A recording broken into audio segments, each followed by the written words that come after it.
It's an orange juice. What's up, everyone? It's OJ. We've got a semi-update in October called Shocktober. So we've got a few different things in Pass Royale. Oh, look at that, Shocktober. We've got the new, it's purple. Everything's different. And we've got a new emote. Look at that. Oh, it's Poke. Wait, no, it's not Poco. We've got a new skeleton, Day of the Dead themed, and I don't want to collect 20 crowns, but you can see him dancing. That's kind of cool. They've got a bonus bank too, so after completing Reward Tier 35, every 10 crowns you earn adds 250 bonus gold that you can bank up for up to 10,000 gold, but this only works if you unlock the Pass Royale. You're going to be able to help your clan mates as well. When a user purchases a pass in the clan chat stream, entry contains a gold gift for other members. Each player can collect up to 10 of these gifts. This counter for the 10 gifts carries across players if they switch clans, but players cannot receive the gift if you join the clan after the pass was purchased, if that makes sense. And another thing too is that the king level affects the amount of gold that you can claim, which is going to be up to 500 gold. So if you're level 3, you can't just collect everything. So it looks like they've changed the way that you can do quests as well. They've amped it up a bit. They've introduced new chain quests. These chain quests progress in stages, increasing the rewards and requirements as they become complete. We've got the new Elixir golem. It's pretty straightforward. We'll be doing more strategy videos versus all and everything. Make sure to subscribe because we're going to be doing more after this video. It's pretty straightforward. At level 9, he's got 1408 health, and he splits in half into golemites, and then from those 2 golemites, they split into 4 to 352 health. It gets divided by 2 and then gets divided by 4, not only in health but also in damage. Another thing too, we've got war that's changing a bit. We've got 3 different modes that are rotating. We've got 1v1 triple elixir, 1v1 classic decks, 1v1 double elixir draft. Then for the 2v2 mode, we've got 2v2 draft and 2v2 rage. Oh, I love the rage mode in 2v2 though. Let's check out this spooky arena. I know Seth might have leaked it a little bit earlier, so they got some pumpkins in the top right there, some on the top left. They got little purple lights on there, and if you zoom into the pumpkins, there's pumpkins all over the map on the left side of the arena, on the right side of the arena. Looks like the tiles in the center are kind of decaying, kind of rotting. And the sand tower skin does not look good in any arena. Supercell, you need to change it. This kind of just looks like the spell arena, but with pumpkins. If you're on a tablet with a wider screen, you'll see the pumpkins on the side. If you're on a phone with a longer screen, you're going to see the pumpkins wearing some crowns. That's a cool Easter egg. One change that's really worth mentioning is that free-to-play players will now be able to collect all of the crowns. The time limits the claiming of prizes, so you might have the crowns, but you can't collect all the prizes all at once. But it's going to be changing a little bit where you can bank up those crowns. After 35 of those crowns will flow into the bonus bank. I think it sounds like if you're still on tier 30, you can still overflow the crowns. I have to see this in action. Don't quote me on this. We've got a new mode called Grave Guards. I'm gonna wait for, I don't even know what I have. I have an Elixir golem. Okay, well, it just spawned randomly, like graveyards. Okay. That was kind of scurry. I'm gonna play against myself. OJ puts down an ice golem. Other OJ puts down a giant. OJ1 puts down an elixir golem. OJ2 puts down a P.E.K.K.A to counter the elixir golem. OJ1 puts down a bomb tower, but OJ2 defends himself with goblins. This is really confusing. I don't know what's happening right now. I'm gonna log my own giant, and to counter, I'm gonna counter my elixir golem with an elixir golem. Okay, let's see. Can I stop those bombers with the 1 guards that spawned on top of it? Nah, it's still connected. Okay. Very fine. Then we'll just go Elixir Golem again. And I just got Elixir Golem. I need to stop that P.E.K.K.A from connecting. Wrong side. Alright. This is chaos. That's a lot of skeletons that just spawn in double Elixir. Does it spawn on triple Elixir? What in the world?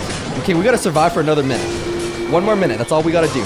Put that in the back. Some Elixir Golems. Maybe split some archers there. Maybe split some skeletons there. Split some Elixir. P.E.K.K.A, stop it. Stop it, P.E.K.K.A, stop it. Okay. That's a lot of guards. That was 5 guards. I like this mode. I like it a lot. Put down everything. Put everything down. We're just gonna defend everything with everything. So many Elixir Golems. Whose Elixir Golems are who? Who? 15 seconds until double Elixir. That's all we're waiting for. We just want that part. More giants, more bomb towers. Okay, it's gonna be double Elixir soon. There we go. I saw 5 guards. Okay. So it looks like it didn't really ramp up too crazy, but it's still kind of chaos. It's almost unpredictable, but it's not, because it seems like the ones that did spawn, there's 3 on the left. It's gonna spawn 3 on the left on both lanes, so it seems like it kind of equalizes. Oh my goodness! That was like 8 guards. It just really ramped up. And I take it back. It ramps up a lot. Holy moly. I love this mode already. That's intense. We're just putting the... I don't even know. Am I winning? I mean, of course I am. There's guards. Lots of guards. I feel like this mode needs Executioner, Baby Dragon, Wizard, Witch, Tornado, Splash Nado decks, man. This is intense. That was a lot of guards. No, you can't even get any splashers because they spawn everywhere. I think you need Royal Recruits for that mode. That was nuts. All right, well, we've got Ghost Parade, and I'm gonna be playing against myself again. I think this one is gonna spawn the Royal Ghost behind the tower. We'll see how that. Okay, yeah, he put a Royal Ghost there. Well, then I'm gonna counter my own Royal Ghost with my own P.E.K.K.A. Put down the Ice Golem there. This is really confusing. So if you let the ghost connect, it's gonna hit onto your tower, so you don't let it float. Don't let it do its thing.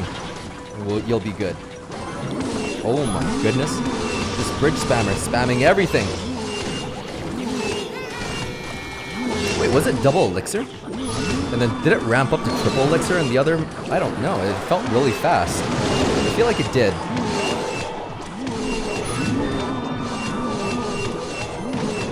There's a lot going on right now. I'm just gonna spam everything at the bridge. Put it all down. Lots of Royal Ghosts. What counters Royal Ghost? Everything counters Royal Ghost. Oh, I don't know. You could surround it with Goblin Gang. You could do Executioner. You could do a Knight. It's a lot of ghosts though. Did 2 ghosts just spawn? Nope. Alright, so it looks like you're gonna need some splashers. Holy. That's actually a lot. I'm gonna fireball the ghosts. And they just walk past each other. They walk past each other because they're ghosts. Right. Let's keep this going. It's the ramp up challenge. It ramps up just like the first one. Okay. So it's already double elixir. It's gonna be triple elixir and it's gonna be pure chaos. I love these chaos modes. These are the funnest ones to play. Just gotta survive for 10 more seconds. Just gotta survive. Just gotta survive. Just gotta survive. And we'll be fine. We'll be fine. We'll be fine. There's so many Royal Ghosts. I can't even keep up with this. It's so confusing. We survived and it's triple elixir now. Okay. Who's overwhelming who? I think I'm losing. I mean, I'm winning because I just beat myself. I'm beating myself. And I won. Did you guys notice something fishy about that?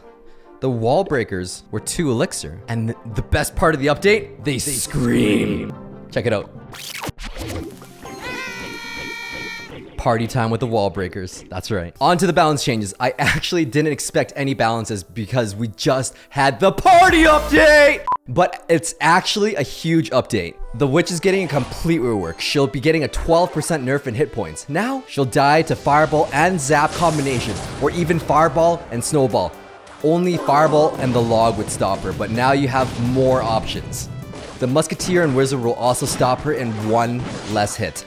Her hit speed will be reduced by a staggering 40%, and will also have a 45% reduction in splash radius.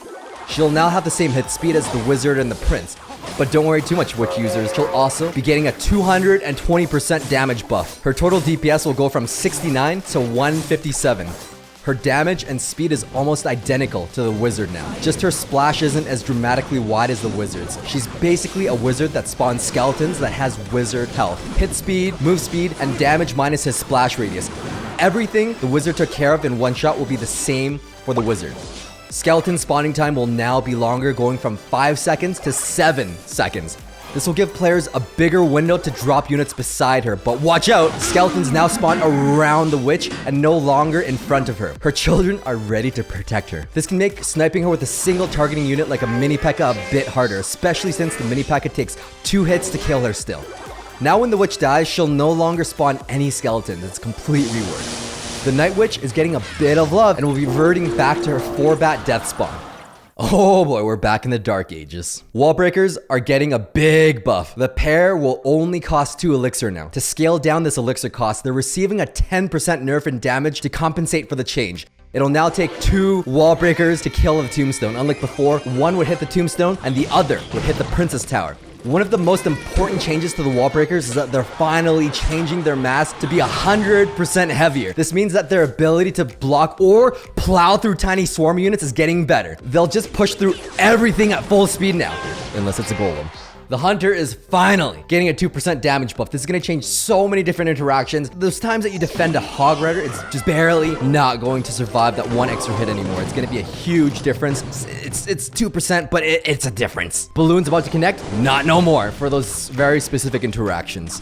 The hunter is coming back. Wait, was he always back? He was always back. The fisherman will be getting a 2% damage nerf. It doesn't sound like much, does it? But it is! It'll now take him 2 swings to kill a goblin. This will make defending goblin gang and the goblin barrel much, much harder. He'll also be getting a 5% nerf in health. This means that you can cast fireball and log to end him. Unlike his current state where he'd survive with a sliver of health remaining. Snowball is getting a 17% knockback nerf. You can no longer defend Goblin Barrel perfectly anymore. But let's face it, it was a bit difficult to pull off anyways. This will overall reduce the ability to get units off of your balloon and give opponents much more space to defend or even attack. Overall, I think these are meta changing balances. What do you guys think about this in the balance update? Comment down below and make sure to subscribe because we've got the Elixir Golem interactions and tech strategies coming soon. Stay tuned for more quality OJ.